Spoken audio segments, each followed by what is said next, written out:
Welcome back to the channel, and I certainly want to say thank you for the messages that you've sent me since the last episode. A couple I just want to mention. It was lovely to hear from Gary all the way from Arizona again, and I'm always grateful for your support, Gary. But I want to make a special mention for Jim, and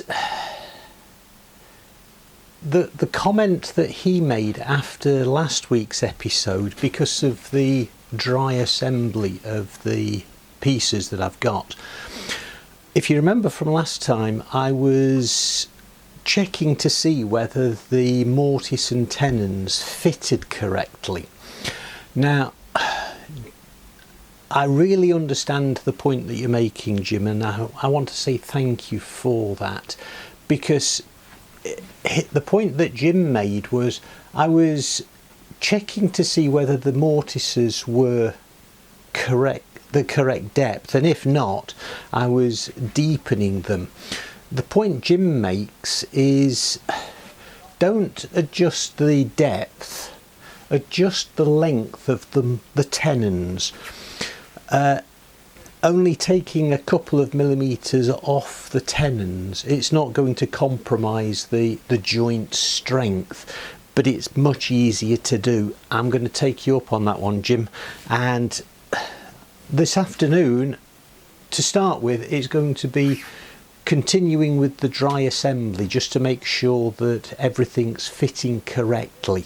So let me get these panels out of the way, then I've got room to work.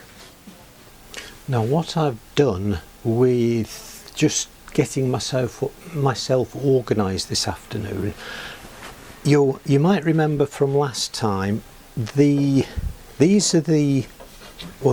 one is one of the top rails with the rabbet for the top, or the shelf number 3. So I put that on the wrong upright from last week, so I've just swapped those over and just making sure that everything's fitting here. But it just made me think that the problem isn't with the length of the tenon or the depth of the mortise. The problem is where I cut the tenons. You'll notice that there is a definite shoulder, so it's the shoulder that's the problem. That is just a case of I'm going to get the chisel out and take all of those shoulders off, and that should solve that problem. So like I did last week, I've got the 4 other corner pieces, and I've got the 4 rails here. So I'm just going to test these now. Corner post E and G to go together, so that's that one and that one.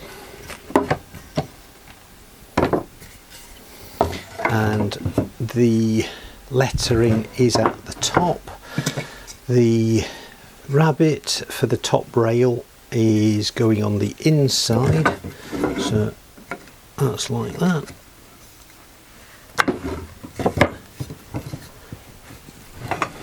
And side rail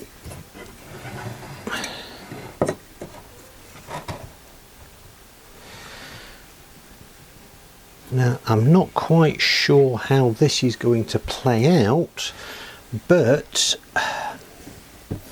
and I'm not quite sure how I've managed it, but there is an offset to the groove from the rail to the corner.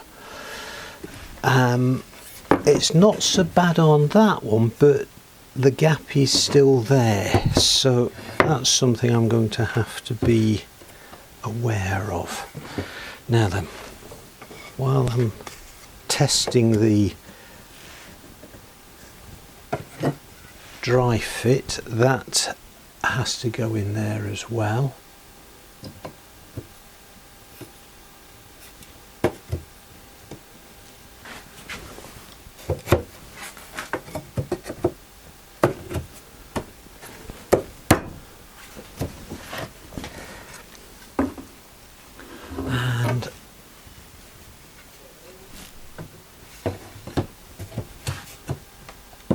that is going together fairly well. Some of these tenons will need to be trimmed a little, but let's take one step at a time. And then F&H.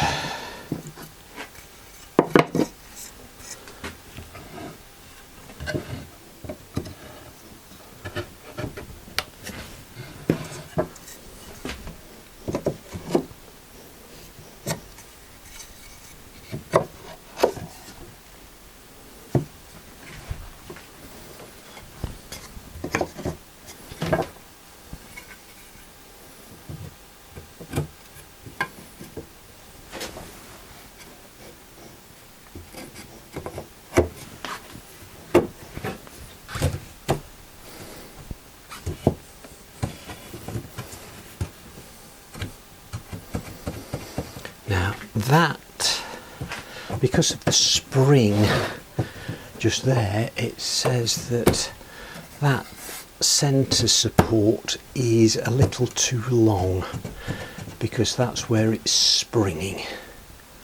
So yeah, that's fine. The whole idea of this is to make sure that things are fitting and adjust where necessary.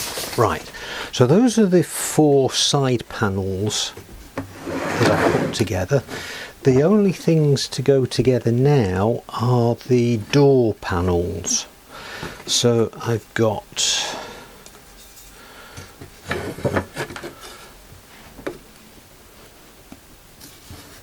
the top rail,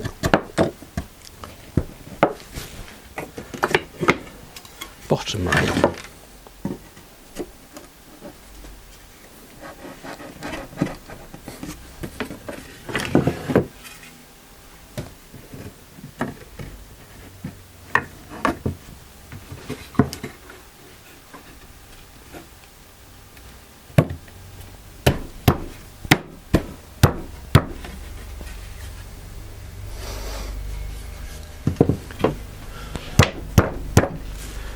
just put those together roughly. That one's got quite a big gap, so I'll have to check that one.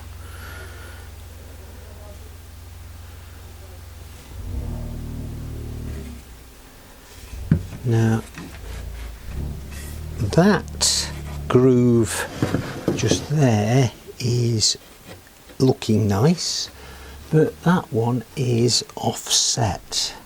That's why this style is the wrong way around.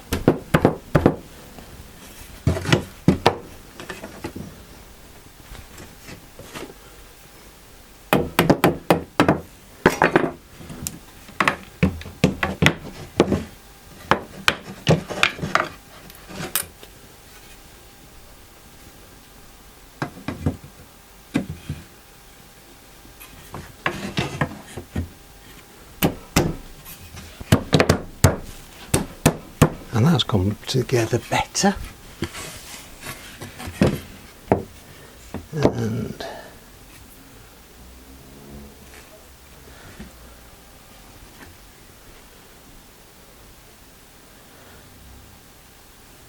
no, it's the rail that's the problem.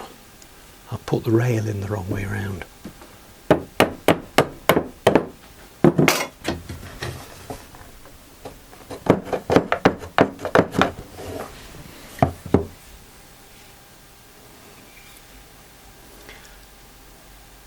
Yes, I've put both rails in the wrong way around.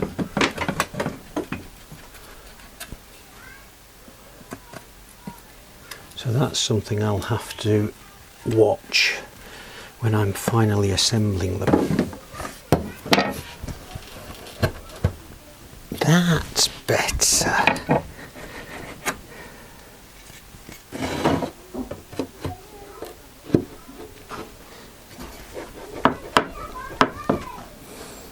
Those grooves are going together nicely now.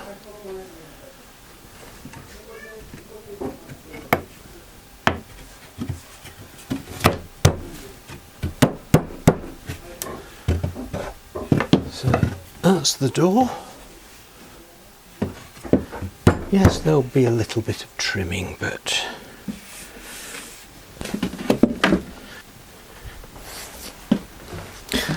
right. Starting to take these apart so I can mark which pieces are which.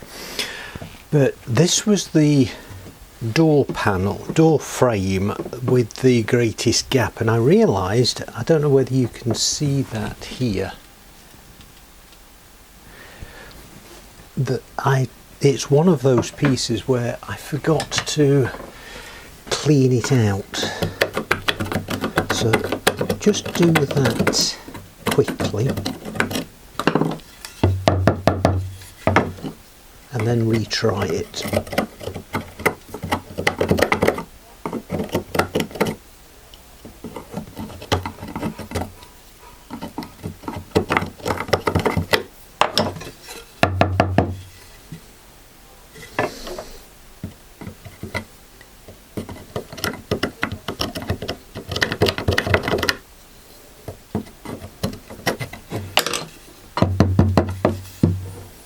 That other end's alright, so let's retry this.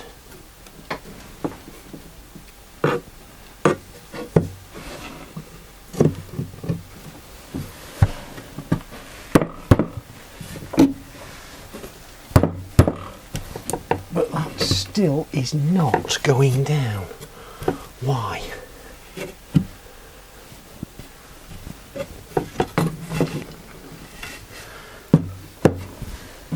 Okay, let's take it off completely.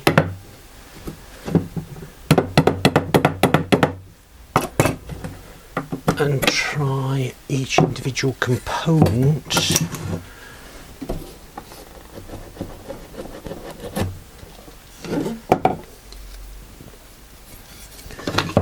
And see what, if I can see what, that's why. Is it? Yes. Now this is where I will have to trim, but not in the way I thought. The mortise is actually a shade too short for that tenon.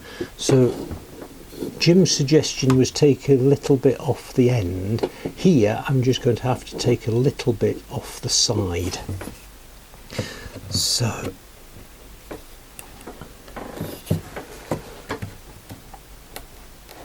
it's only about 1 millimetre. And it's that one. So that is, take a shade off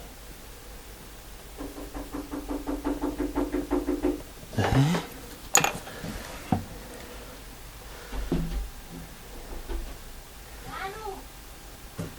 And so that one's going there, which means that one's going there. Just to double check this one. That one's fine.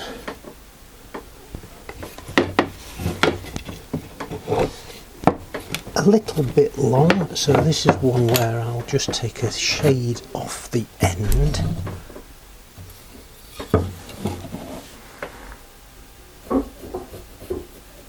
Like that. That one's fine. And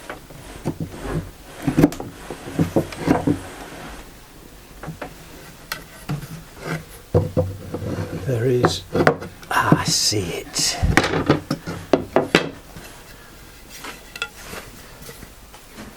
Just there is quite a big shoulder on there, so that needs coming out.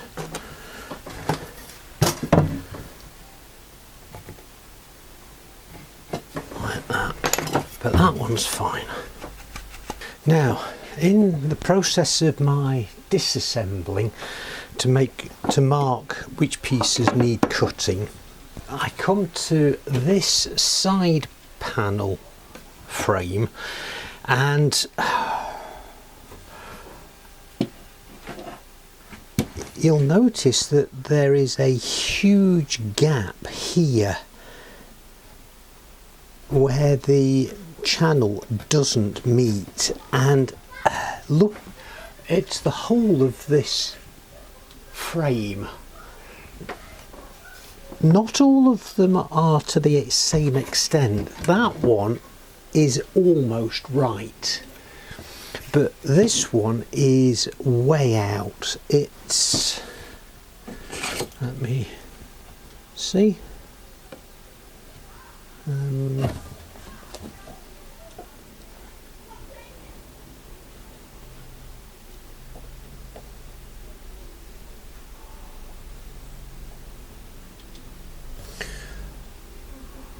This one is 2.5 millimeters out, and to be honest, I'm going to recut that mortise rather than take some off the tenon. I know I could take some off the tenon.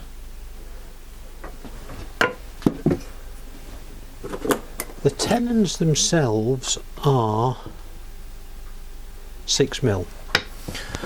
If I take 2.5 off, that's 4.5.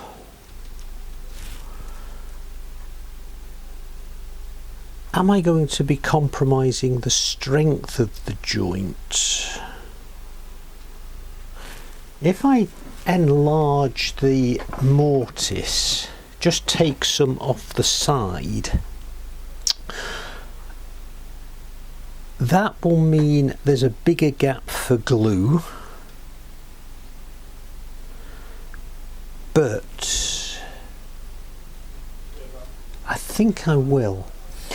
In this instance, I'm going to enlarge the mortise.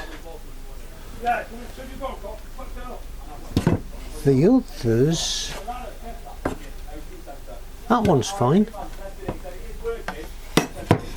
That one is another 2.5 millimeters out. So, yes, because it shows up greatly. Just there. There is a huge discrepancy between the face on the post and the rail. So moving the mortise is going to be I think the best way to get round that. Okay. Right, having gone through that stock, I've got 3 types of cutting to do. These are where I'm going to be using the bandsaw just to trim down the side of the tenon and trim off the end of the tenon. This pile is where I'm, with the chisel, I'm just going to trim off the side of the shoulder, and with the uprights I'm going to be enlarging the mortises, and I realised, as I did last week, I've got to actually increase the size drastically of that middle mortise using the 10 mil. So first things first, I think I'll just put those through the bandsaw and just trim those little bits off. Now, 2 types of cut. One, I'm going to be able to use the fence, the whatever it's called, you know what I mean, because that will give me a straight square cut.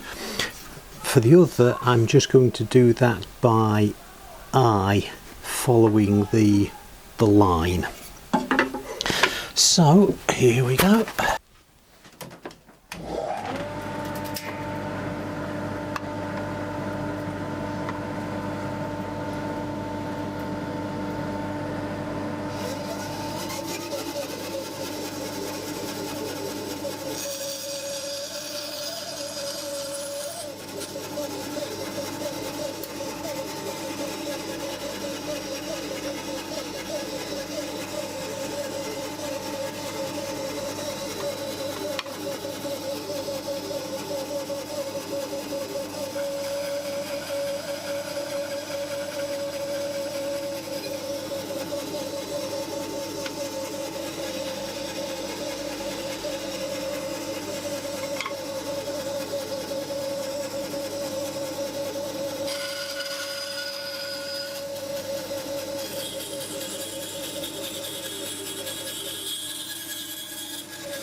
Now this is where I'm trying something out.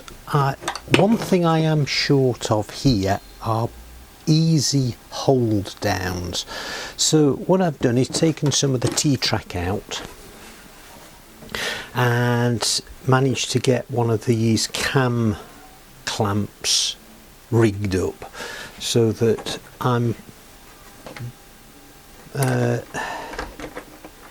having a go at just holding that down as best I can.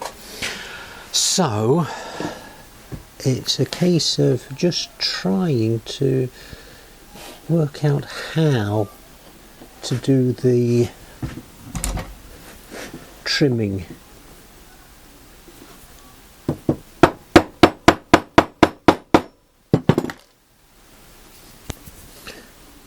And this is the first time I've used these chisels since my neighbour Tim sharpened them for me.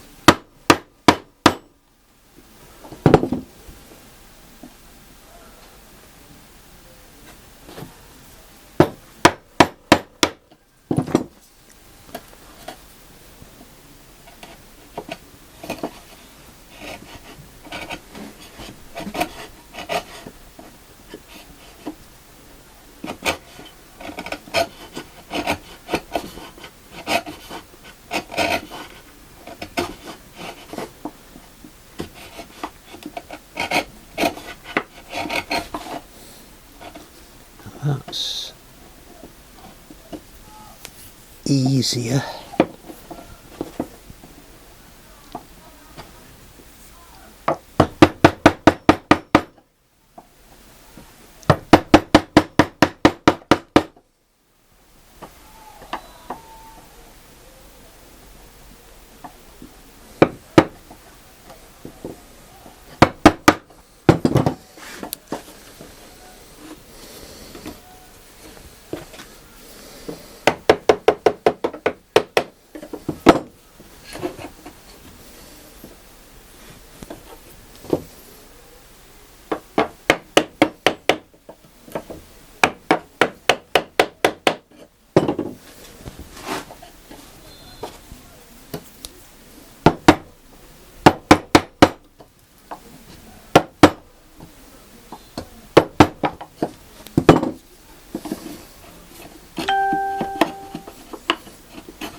So that's not done too bad. Let's just try this one. I might just use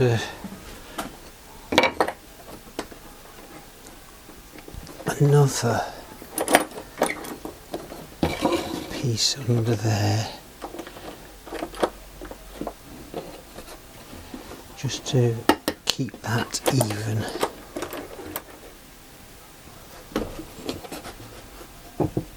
That's a little better.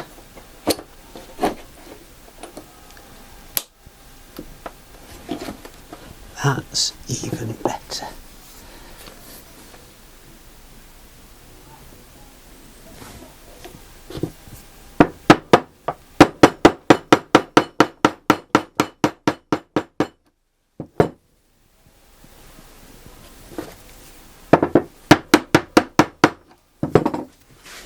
That's better.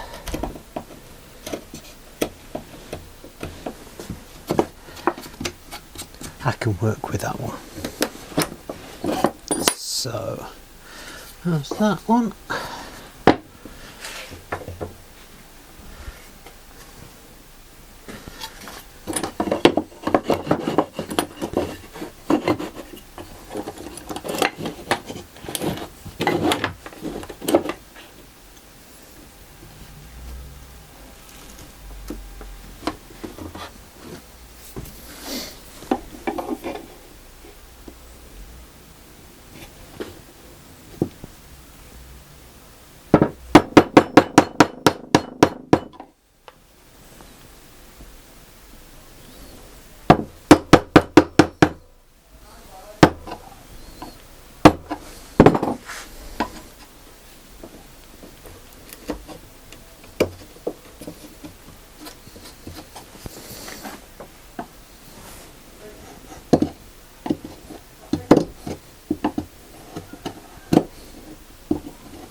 Right, the chisels are working nicely.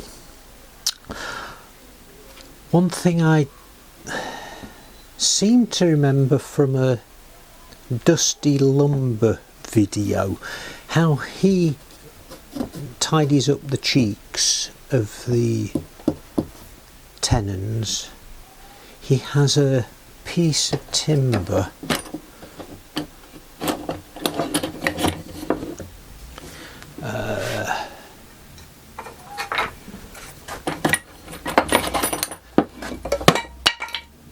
like that, and that means he gets a totally parallel cut.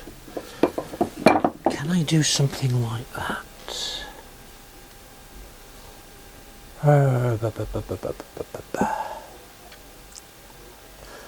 What I could do is, I'll work on this for next week. That's the piece that I'm using. Can I make a bigger piece, a longer piece, something like that? Something like that. Have two of these and put it in the middle and use that edge as the reference, like that. That will keep it nice and steady. That will hold it nicely down, and then I can use that as the flat reference. Yes, I think I will. So I'm going to leave it there for today, and then I can come up with a better hold down for next week.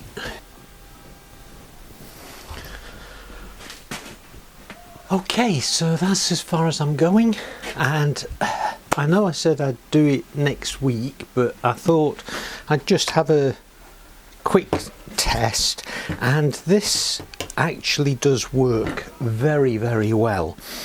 So longer piece of wood, I can use that as the reference to keep everything parallel, and that's worked very well. So I know what I'm doing next week. Just got to pack up, and want to say thank you for coming along with me on this journey. I know they often say that YouTube doesn't make you an expert. No, it doesn't, but it does give you ideas, and so I'm very grateful for all the suggestions that you've given to me, the way that you've helped me to come along on this journey, and I'll see you next week.